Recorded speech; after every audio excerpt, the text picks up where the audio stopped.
कैसे हो आप सभी। स्वागत है आप सभी का हमारे YouTube channel Ganga A to Z study में। दोस्तों, राजस्थान की प्रमुख जनजातियों में से आज हम बात करने वाले हैं सहरिया जनजाति के बारे में। दोस्तों, वीडियो आपको पसंद आए तो वीडियो को लाइक करें, शेयर करें और चैनल पर आप नए हैं तो चैनल को सब्सक्राइब करना नहीं भूलेगा। तो चलिए शुरू करते हैं राजस्थान की सहरिया जनजाति के बारे में। सहरिया जनजाति 12 जिले की मध्य प्रदेश की सीमा से लगी तहसीलें शाहाबाद और किशनगंज में निवास करती हैं। राज्य की लगभग 97% सहरिया जनजाति यही निवास करती हैं। 2011 में राज्य में सहरिया जनजाति की कुल आबादी जो है वो है 1.114 लाख, लेकिन इसमें से 1.085 लाख सहरिया जनजाति की जनसंख्या जो है 12 जिले में निवास करती हैं। यह एक वनवासी जनजाति है। सर्वाधिक पिछड़ी जनजाति होने के कारण भारत सरकार ने राज्य में केवल इसी जनजाति को आदिम जनजाति की सूची में रखा है। राज्य की सहरिया जनजाति वाले प्रमुख जिले व आबादी। प्रथम स्थान पर है 12। यहाँ की कुल आबादी 1,08,520, कोटा 1447 और झालावाड़ 551। कर्नल जेम्स टॉड ने सहरिया लोगों को भीलों के विशाल परिवार का हिस्सा माना है। भीलों के विशाल परिवार का हिस्सा किसने माना है? कर्नल जेम्स टॉड ने। सहरिया लोग भी स्वयं को किसी बेजू भील का वंशज मानते हैं। बेजू भील का वंशज मानते हैं। सहरिया जनजाति राज्य की सभी जनजातियों में से शैक्षिक, आर्थिक एवं सामाजिक दृष्टि से अत्यधिक पिछड़ी जनजाति है। सहरिया लोगों की बस्ती को सहराना के नाम से जाना जाता है। सहरिया लोगों की बस्ती को सहराना के नाम से तथा गांव को सहरोल के नाम से पुकारा जाता है। गांव को सहरोल के नाम से पुकारा जाता है। सहरिया गांव की सबसे छोटी इकाई को क्या कहते हैं? फला कहते हैं। इस जनजाति द्वारा बनाए गए छतरी नुमा गोल झोंपड़ी या ढालिया, जिसे हतई या बंगला भी कहते हैं, यह सहरिया समाज की सामुदायिक संपत्ति होती है जो सामूहिक उपयोग में ली जाती है। शिकार पर निर्भर। सहरिया जनजाति जो है शिकार पर निर्भर रहती है और इस कला में पूर्णतः दक्ष होती है। भीख मांगना वर्जित है। सहरिया जनजाति में भीख मांगना वर्जित है। जंगली फल और वन उपज को संग्रह कर अपने काम में लेना। टापरी मिट्टी, पत्थर, बांस, लकड़ी और घास फूस के बने घर को क्या कहते हैं? टापरी कहते हैं। कोठिया अनाज तथा घरेलू सामान को सुरक्षित रखने के लिए मिट्टी व गोबर से सुंदर कलात्मक आकृति में बनाए हुए मिट्टी की होती हैं। कोठी को कुशीला, कोठी को क्या कहते हैं? कुशीला कहते हैं। और आटा रखने की कोठी को बडेरी कहा जाता है। आटा रखने की कोठी को क्या कहा जाता है? बडेरी कहा जाता है।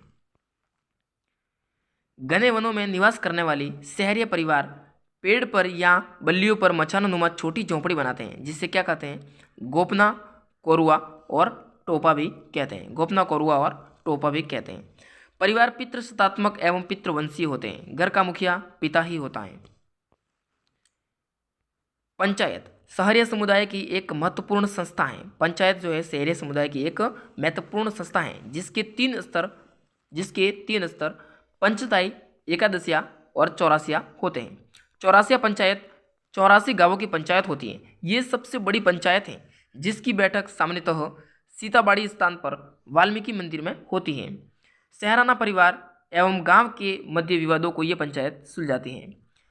पंचताई पंचायत सबसे निचले स्तर की और एकादशिया पंचायत मध्य स्तर की पंचायत कहलाती हैं। 11 शहरिया गांवों के संयुक्त परिवार मध्य स्तर की पंचायत कहलाती हैं। शहराना परिवार का मुखिया पटेल कहलाता है। सहरिया जाति का मुखिया कोतवाल कहलाता है। नारी को व्यवहारिक रूप से पूर्ण प्राथमिकता एवं स्वतंत्रता प्राप्त है। पर्दा प्रथा प्रचलित है। सहरिया समाज में परंपरागत विवाह का प्रचलन है। सहराना का पटेल विवाह की सभी रस्मों को पूर्ण करता है। वधु को मंडप के खंभे के पास बिठा दिया जाता है और दूल्हा उसके 6 फेरे लेता है। 7वां फेरा वधु के द्वारा लिया जाता है। दहेज प्रथा प्रचलित नहीं है। नाता प्रथा प्रचलित है। मुंडन संस्कार करवाने की प्रथा। सहरिया समुदाय में बच्चों का मुंडन संस्कार करवाया जाता है। कोड़िया देवी सहरिया परिवार की कुल देवी कोड़िया देवी। मृतक का श्राद्ध करने की परंपरा नहीं है। काली और दुर्गा के भक्त। सहरिया जनजाति जो है काली और दुर्गा के भक्त होते हैं। प्रिय लोक देवता तेजाजी। सहरिया जनजाति के प्रिय लोक देवता जो हैं तेजाजी हैं, जिनका चबूतरा प्रत्येक शहराने या फले में बनाया जाता है। भैरव लोक देवता। सहरिया जनजाति भैरव लोक देवता को भी अपना देवता मानती है। लठमार होली। ब्रज क्षेत्र की भांति सहरिया समुदाय में भी लठमार होली की परंपरा प्रचलित है। शहरियों का कुंभ कपिलधारा का मेला, शहरियों का कुंभ कपिलधारा का मेला। इस क्षेत्र का सबसे बड़ा मेला ज्येष्ठ अमावस्या के दिन केलवाड़ा के निकट सीताबाड़ी में बरता है। शहरियों का तीर्थ स्थल सीताबाड़ी में स्थित वाल्मीकि आश्रम और वाल्मीकि मंदिर शहरियों के आदि गुरु वाल्मीकि को माना जाता है। कपिलधारा का मेला कार्तिक पूर्णिमा को बरता है। कपिलधारा का मेला जो है कार्तिक पूर्णिमा को बरता है। शहरी समुदाय में पुरुष और महिलाएं नृत्य कार्यक्रम में एक साथ मिलकर नहीं नाचते हैं। मकर संक्रांति के दिन लकड़ी के डंडों से लहंगे खेला जाता है। दीपावली पर हीड़ या हेड़ गाने की परंपरा है। वर्षा ऋतु में ढोलकी व मंजीरा के साथ लहंगी और आल्हा गाया जाता है। लहंगी कूदने की परंपरा है। खान पान शहरी लोगों के भोजन में ज्वार बाजरा एवं मक्का की प्रमुखता है। विवाह एवं त्योहार पर मीठी लापसी पुआर एवं चूरमा बाटी का भोजन पसंद किया जाता है। वन से प्राप्त महुआ के फल भी चाव से खाते हैं। शहरी लोग प्रारंभ से ही मांसाहारी रहे हैं। शहरी लोग शिकार पर भी निर्भर रहते हैं। ये जंगली फलों में तेंदू, चिरौंजी, आंवला, इमली एवं कोवीदार आदि फलों का संग्रह कर काम में लेते हैं। ये गोंद इकट्ठा कर विक्रय करते हैं। शराब शहरी परिवार का प्रिय पेय है। ये सामान्यतः महुआ की शराब स्वयं तैयार करते हैं। वेशभूषा की बात करें तो पुरुष वर्ग अंगरखी या सलूका भी कहते हैं, घुटनों तक ऊंची धोती, कुर्ता, कमीज, साफा पहनते हैं और कंधे पर तौलिया धारण करते हैं। कानों में बालियां, गले में ताबीज और चैन तथा हाथों की कलाई में कड़ा पहनते हैं। महिलाएं सामान्यतः साड़ी अथवा लुगड़ा, सलूका और घाघरा पहनती हैं। चटकीले रंगों के वस्त्र धारण करती हैं। विवाहित महिलाएं एक विशेष वस्त्र रेजा पहनती हैं। शहरी स्त्रियां माथे पर बोर या रकड़ी और गुटी जेला, नाक में लौंग, कानों में कर्णफूल या जेला, गले में खुंगली, मूंगों का हार, कुड़ला, हाथों में चूड़ियाँ, हथेली के पीछे हथपुल, पावों में कड़ा, नेवरिया, तोड़ा, पांवों की उंगलियों में बीछे धारण करती हैं।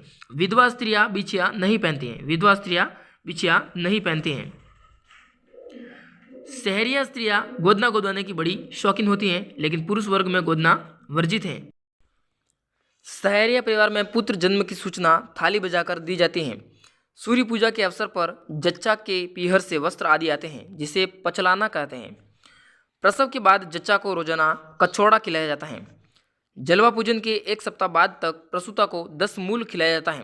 पीपल, खेर, बेर, अमलतास, खोखरा आदि की जड़ों से तैयार व्यंजन को 10 मूल कहा जाता है।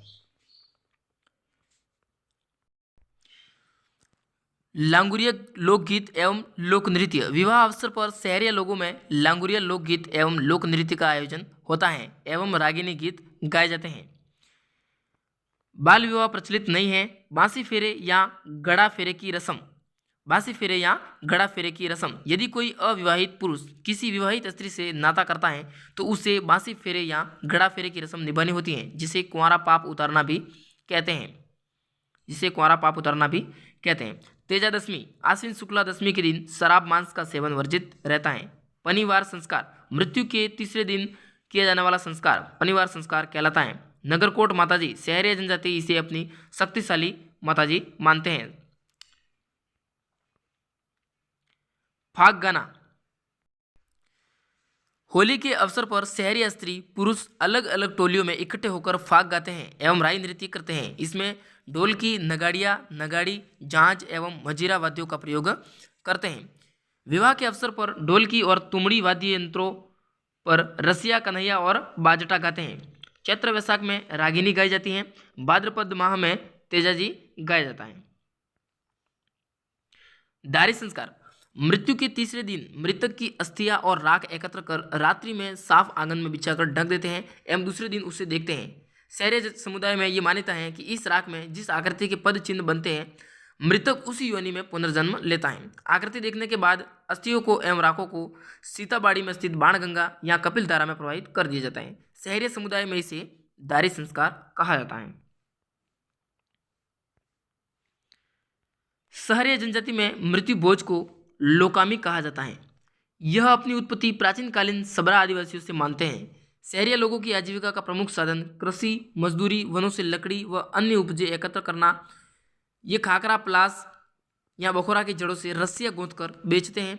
समाज में बहुपत्नी प्रथा का प्रचलन भी है।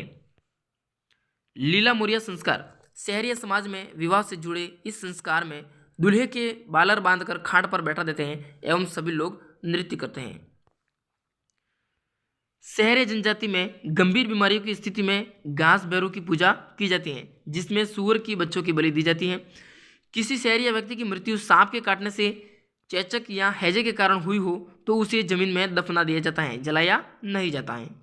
दोस्तों वीडियो आपको पसंद आया हो तो वीडियो को लाइक करें, शेयर करें, चैनल पर नए हैं तो चैनल को सब्सक्राइब करना बिल्कुल भी नहीं भूलिएगा। ऐसे नई वीडियो हम आपके लिए लाते रहेंगे।